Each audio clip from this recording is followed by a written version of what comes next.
Are you currently experiencing a lack of running backs in your fantasy leagues? Common symptoms can include extreme irritability and confusion, mood swings, and a lack of common sense when it comes to making trades. And of course, a feeling of helplessness. But as a quote-unquote professional in this field, there's an easy way to get through this. Take a nice big dosage of the fantasy headliners and let us help you set your Week 6 lineups. Yo, what is going on, Headliner Nation? Week 6 of the NFL season. It just feels to be flying by right now, and we're dealing with injuries and craziness at the running back position, but that doesn't mean that we still can't work our way through this mess and win ourselves some fantasy championships. Now, I've got my top 30 running backs for you today and a few other guys on the outside looking in. But do me a favor, hit that like button for me. Some of you, by the time that you're watching this video, we will have already crossed 200,000 subscribers on the channel. But maybe you're tuning in right now and we're not there yet. Help us hit that number. But let's go ahead and hop into it. And I guess you probably all know already, number 1 overall, Christian McCaffrey. There's not much else that you can say about the guy. I mean, he's got a nose for the end zone. He plays in a great offense, and he is as consistent as they come. And even if his ceiling isn't that great this week, going up against the number 1 defense in the NFL, is there anybody else in football that deserves to be the number 1 running back in our rankings? Absolutely not. I'm going to keep him right here. Tony Pollard at number 2, going up against a Los Angeles Chargers defense that is currently ranked 14th against the run, but they do allow the 7th most fantasy points to the position. In a game that could end up becoming a shootout with a lot of back and forth battles, Tony Pollard, we got to hope that he gets a lot of work in the passing game this week. He definitely has an opportunity to go this high. With the way that Dak played last week, I would not be surprised if they do try to get back to running the football a little bit more with Pollard, which is going to give him some really good upside. Kenneth Walker at number 3, going up against the Cincinnati Bengals, about middle of the pack when it comes to fantasy points allowed to the running back position, but they are ranked 30th against the run right now, allowing the 3rd most rushing yards to running backs. I mean, with Kenneth Walker, you just look at the numbers, and he is one of the most consistent running backs that we have in fantasy football right now. He's been a top 24 running back in 3 of his 4 games this season. He's averaging over 17 points a game, and he's getting 18 touches. He's absolutely a workhorse for this Seahawks offense, and going up against Cincinnati this week, I am definitely seeing a lot of potential upside for him. At number 4, Bijan Robinson's going to get the Washington Commanders this week, currently ranked 23rd against the run, but haven't allowed a ton of fantasy points to the position. We've seen that where either teams are allowing a lot of yards but not a ton of points, or they're allowing a ton of points but not a lot of yards. For Bijan, he's just one of the best running backs right now in terms of total production. He's getting work in the passing game, and even though 2 of his last 3 games have been on the lower side of his performance level, he definitely is going to have another opportunity to go over 100 total yards this week. And I'm going to keep my fingers crossed that he definitely finds us the end zone to reach this upside. The Carolina Panthers just got smacked by David Montgomery and the Detroit Lions, and now they're going to get one of the best rushing attacks in all of football with Raheem. Now he's a must start again, Mostert, going up against them in week 6. I'm going to rank him at number 5 right now. Carolina is ranked 26 against the run, and they allow the 2nd most fantasy points to opposing running backs. I'm getting a lot of questions on Jeff Wilson right now. Jeff Wilson, as of this recording, still has not been cleared to return to practice.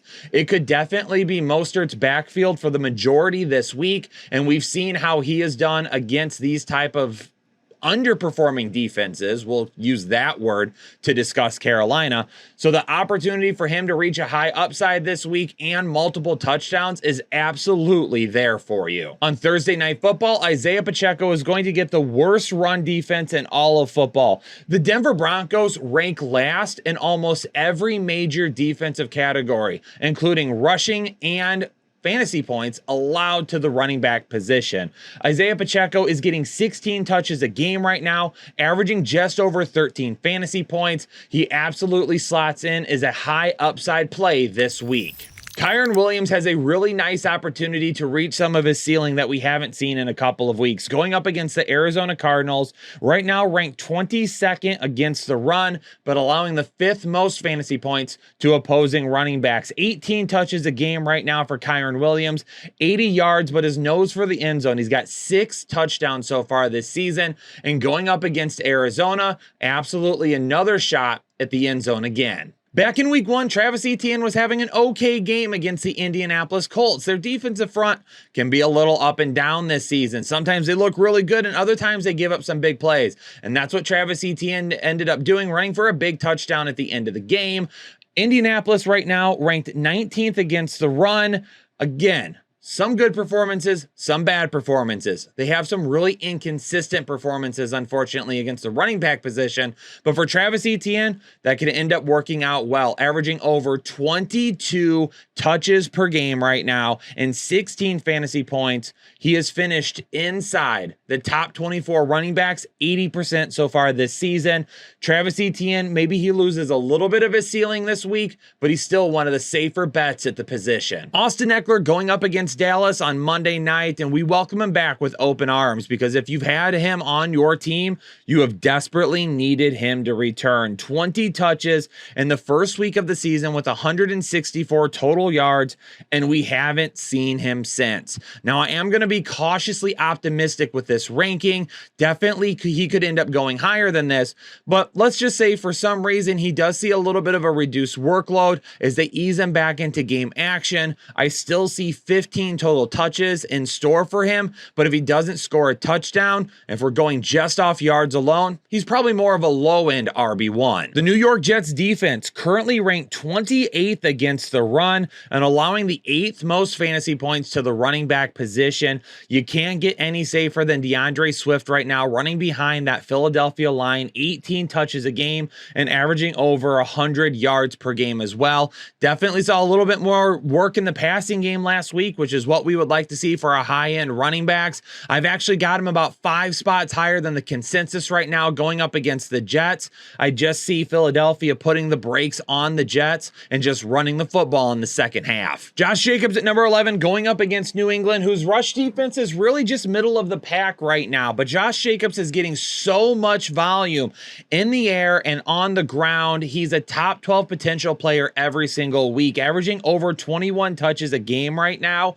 The high upside play on the ground has not been there yet this season. It might not be here again this week, but again, the amount of targets and receiving work he's getting absolutely put him inside the top 12 every week. David Montgomery has had back-to-back strong performances, and even though he's a safer start for me, he is going to be a little bit lower in the rankings due to potential upside. Going up against Tampa Bay right now, they are ranked number 10 against the run, and they can be a little bit tougher to run against and pick up those big chunk yardage. So when you take a look at David Montgomery, realistic expectations for me this week are going to be anywhere between 70 and 80 yards and a touchdown. And if that's what we get, we're going to be happy with that. And I'd like to go a lot higher with him, but putting him at number 12 right now, I think is a really safe bet.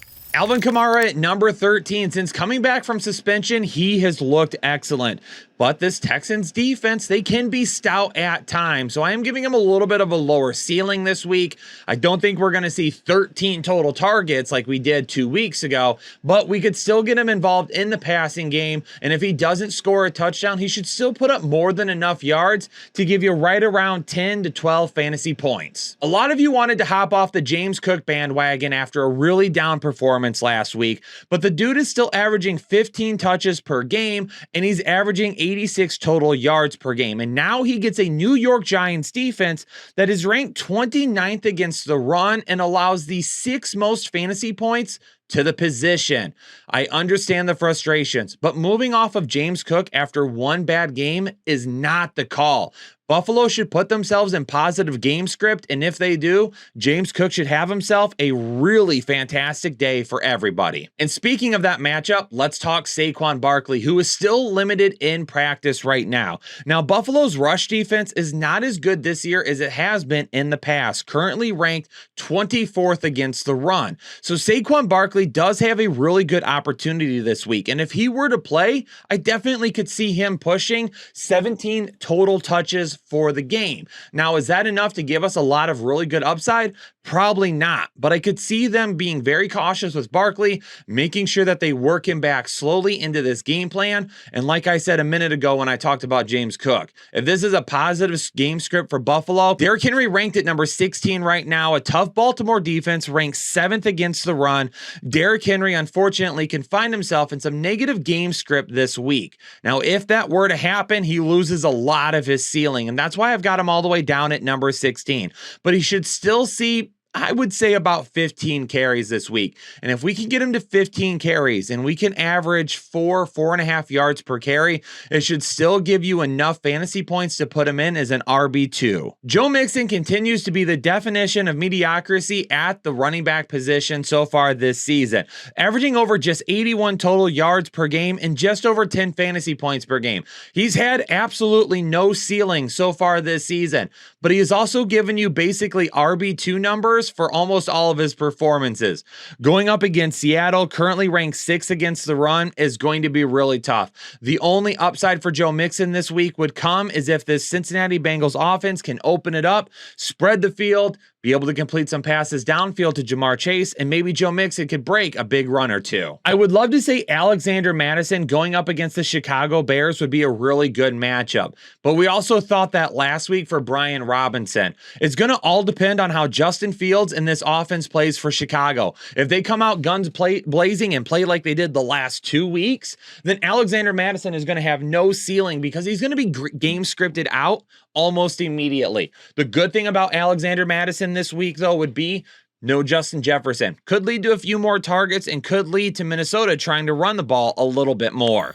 And number 19, going up against a Raiders defense ranked 23rd against the run, it's going to be Ramondre Stevenson. And this is it, ladies and gentlemen. We need a bounce back performance from him because if we don't get it this week, it definitely could be the end of putting him in our lineups. And I'm sure it's going to cause a few of you to actually drop him.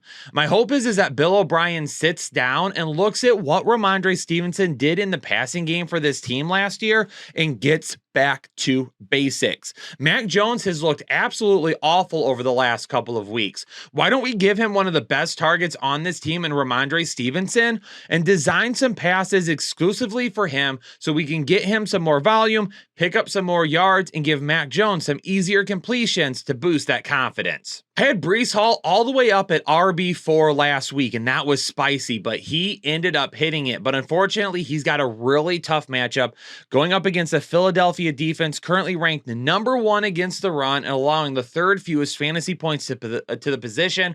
Breece Hall, he's big play dependent. If he doesn't get it, it's going to be a really disappointing week for him. Atlanta's defense is ranked 15th against the run and allowing the fewest fantasy points to the running back position right now. So Brian Robinson at number 21 makes a whole lot of sense to me, especially with how good Atlanta's offense played last week. If they play like that again and they keep this game close or put Washington down, Washington's going to be in the same position they were last week where they have to turn to throwing the ball more and Brian Robinson gets game scripted out. This week, I'm looking for a little bit better of a floor, but unfortunately, the ceiling could be tough to find. Zach Moss going up against Jacksonville, whose defense is ranked number 5 against the run and allows the 7th fewest fantasy points to the position.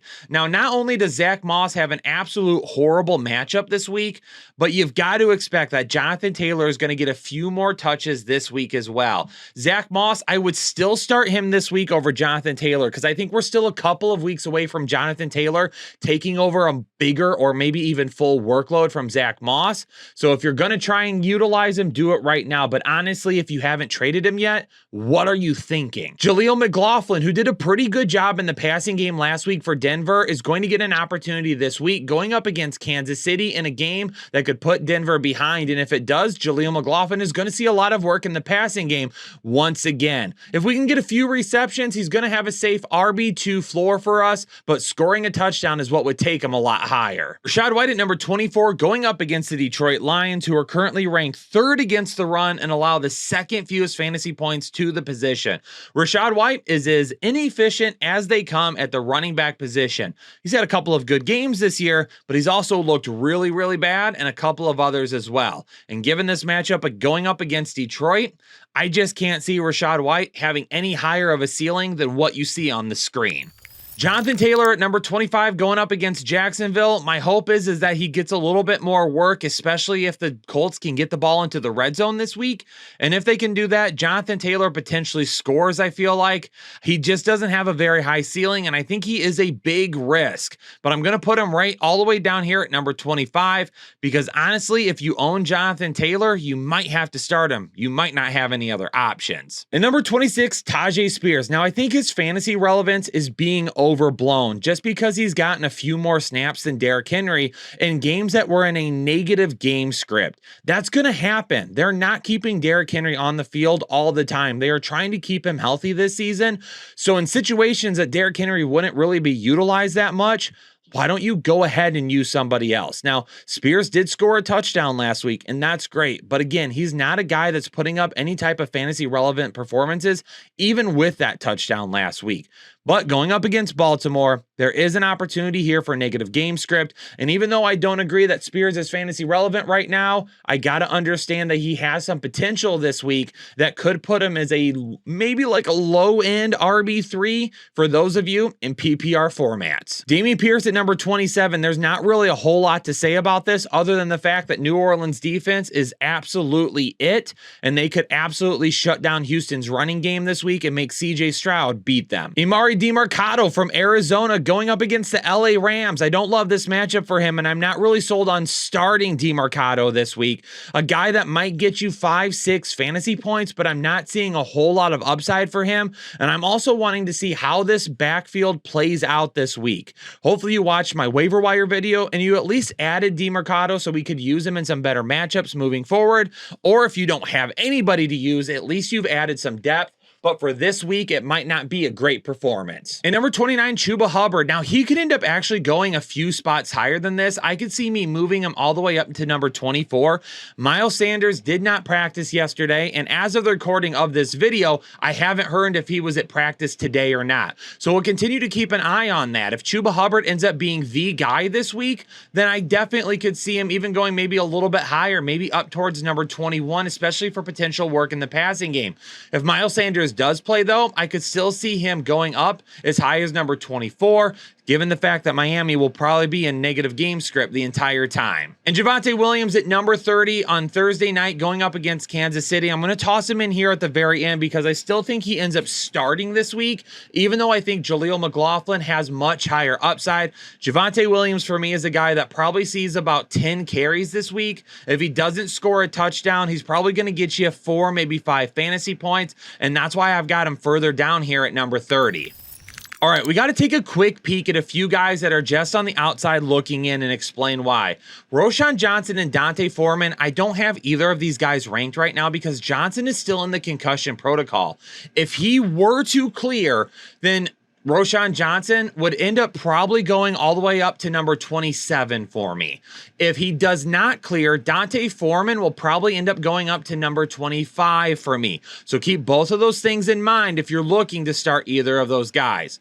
Jerome Ford, I'm going to get a ton of questions about him, but I'm sorry. Pierre Strong Jr. and Kareem Hunt are both getting targets as well, both getting snaps, both getting touches, both getting carries on the ground. And because of that, it is literally locking him into a 3-way backfield, and now they're getting a tough San Francisco defense. I'm going to say no to Jerome Ford. Miles Sanders, again, was not practicing yesterday. We really don't know what's going on with him. Even if he does play, he probably stays outside the top 30 for me, and Chuba Hubbard stays higher. Gus Edwards and Justice Hill. This is going to be a tough Tennessee matchup, even though they got exploited by Zach Moss last week in the Indianapolis run game.